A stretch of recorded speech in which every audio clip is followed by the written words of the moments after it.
suuraa kaatanii suuraan sun isinitti bareedee uffanni isin immoo suuraa itti kaatan sun yoo isinitti hin bareedin appilikeeshinii karaa salphaa ta'een uffata suuraa itti kaatan san jechuudha osoo suuraa sana irraa waan tokkollee isin duraa hin balleessin haala bareedaa masirratti argaatan kanaan isiniif jijjiiruu danda'uun isin barsiisa. Egaa daawwattan kiyya aappiin kun aappii baay'ee tokko bareedaa ta'edha hundi keessanuu gabbifadhaati itti fayyadama akkasuma akka namni baay'een argee itti fayyadamu viidiyoo kun laayik sheer gochuun fa'aa turan hordofa.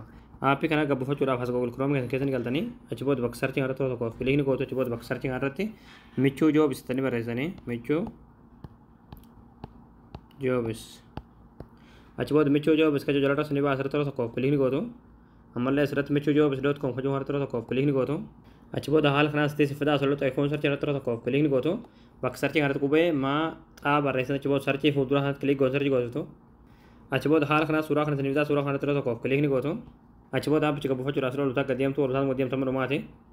achi booda dhumarratti qalama diimaadhaan kan barraa'e aappii as tuqaa buufadhaa kajoo jalatti daawulood kajoo turtii daawuloodii tan suttaniiti aappii kana bilbila keessatti gabbifatanii hayya daawwattan kiyya aappii gabbifatanii gara galtanii aappiin kana haala kana siif banamaa silatti nekstii kilik gootu ammallee nekstii kilik gootu ammallee nekstii kilik gootu ammallee laatis goo kajoo haratti tokko kilikni gootu achi booda aappiin kun haala kanaan siif banama jechuudha warra shamarraniitis uffata shamarranii kana keessaa istaayilii isinitti tole keessaa filachuu dandeessan jechuudha warra dhiiraa immoo fakkii tiishartii kana tokko kilikni gootanii